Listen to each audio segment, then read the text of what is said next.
Bismillahirrahmanirrahim. Assalamualaikum warahmatullahi wabarakatuh.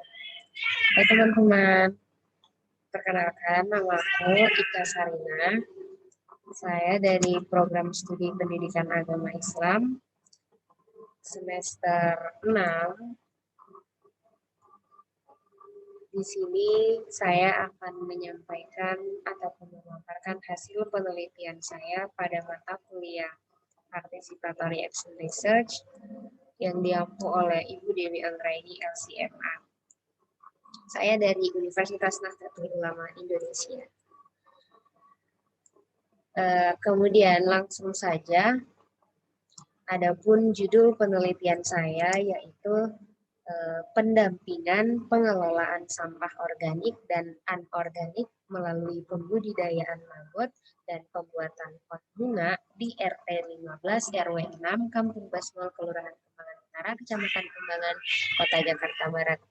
Lokasi penelitian saya yaitu di RT 15 RW 6 Kampung Basmol, Kelurahan Kembangan Utara, Kecamatan Kembangan, Kota Jakarta Barat.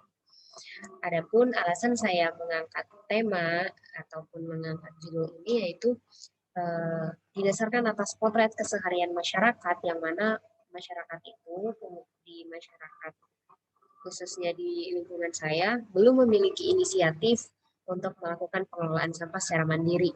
Selain itu, penumpukan sampah organik yang kemudian sangat sulit dikendalikan terutama di Kampung Basmol ini sendiri memiliki pasar kemiri, yang mana disinilah kemudian penyumbang terbesar sampah organik, selain itu juga dari domestik rumah tangga. Begitu pula dengan yang sampah anorganik, yang mana belum memiliki pengelolaan sampah yang bisa dimanfaatkan untuk didaya gunakan kembali. Maka dari itu peneliti memilih judul tersebut. Adapun pihak yang terlibat dalam penelitian ini, yang pertama itu peneliti saya sendiri Ika Sarina, kemudian yang kedua Ketua RT yaitu Bapak Syarwan MM, yang juga kemudian beliau itu sebagai koordinator pengelolaan sampah di Kampung Basmol. Yang ketiga itu komunitas Karang Taruna. Adapun fokus masalah yang pertama itu apa upaya yang dilakukan komunitas Karang Taruna dalam mengurangi persebaran sampah organik dan anorganik, kemudian bagaimana pembudidayaan maggot sebagai alternatif zero organic waste, kemudian yang ketiga bagaimana sih pemanfaatan dan pengelolaan sampah anorganik yang bisa dibuat menjadi pot bunga. Kemudian keharapan perubahan. Yang pertama, diharapkan masyarakat memiliki pemahaman yang baik terkait pengelolaan sampah. Kemudian pemanfaatan sampah plastik menjadi pot bunga sebagai upaya untuk menekan laju penumpukan sampah plastik. Kemudian yang ketiga, ikut serta dalam pembudidayaan maggot sebagai alternatif menuju zero organic waste. Kemudian dalam penelitian ini kita menggunakan pendekatan PAR, yaitu Participatory Action Research, yang mana dalam PAR ini ada 3 tahapan. Yang pertama itu perencanaan, kemudian yang kedua tindakan, yang ketiga observasi, kemudian yang keempat itu refleksi. Nah, kita langsung saja ke perencanaan. Nah, dalam penelitian yang kami lakukan ini, pertama kita setelah melakukan wawancara kepada ketua RT, kemudian menganalisis dan melakukan pemetaan masalah. Nah, kemudian dilakukanlah sebuah perencanaan yang mana dirumuskan sebagai berikut. Yang pertama, kita pengelompokan sampah, yaitu pengelompokan antara organik, anorganik, kemudian yang B3. Kemudian perencanaan kedua yaitu pendampingan pemanfaatan sampah plastik atau anorganik untuk pembuatan pot gantung. Kemudian yang ketiga itu kita akan mengadakan pembudidayaan maggot sebagai mikroorganisme alternatif pengendali sampah organik. Demikian perencanaan yang kita buat. Kemudian kita ke tahap pelaksanaan, yaitu yang pertama pembuatan pot bunga. Nah, dalam pembuatan ini yang pertama itu kita melakukan pemilihan sampah yang anorganik, yang organik, kemudian yang B3.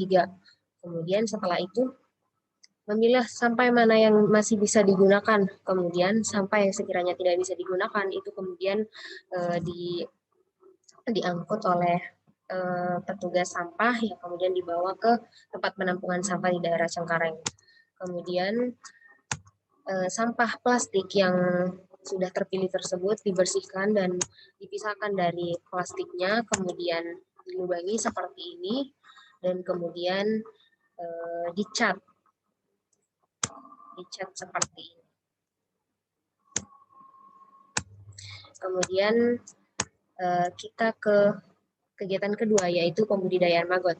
Ini adalah foto kesederhanaan rumah maggot yang ada di RW 6, RT 15 yang masih sangat sederhana. Nah, ini adalah di dalam rumah maggot itu, begini penampilannya. Kemudian lalat yang dihasilkan dari maggot ini disebut dengan BSF atau Black Soldier Fly. Nah, saat BF ini sudah menetas dan kemudian masuk ke fase larva yang kemudian bisa tumbuh antara 15 sampai 20 ml hingga masuk ke fase pupa seperti ini. Nah, kemudian telur ini dipisahkan dari tempat menetasnya ini. Nah, kemudian ini adalah baby maggot yang sudah berusia 14 hari dari telur.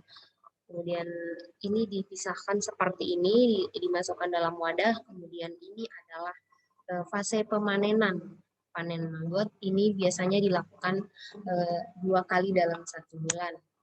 Nah, observasi dari penelitian yang kami lakukan, yaitu kegiatan yang kami lakukan itu disambut baik dan diapresiasi warga, kemudian mereka sangat antusias dalam mengikuti kegiatan ini. Adapun di sini mulai tumbuh kesadaran warga, khususnya ibu-ibu, untuk mengumpulkan sampah sendiri di rumahnya masing-masing. Kemudian nanti dibuatlah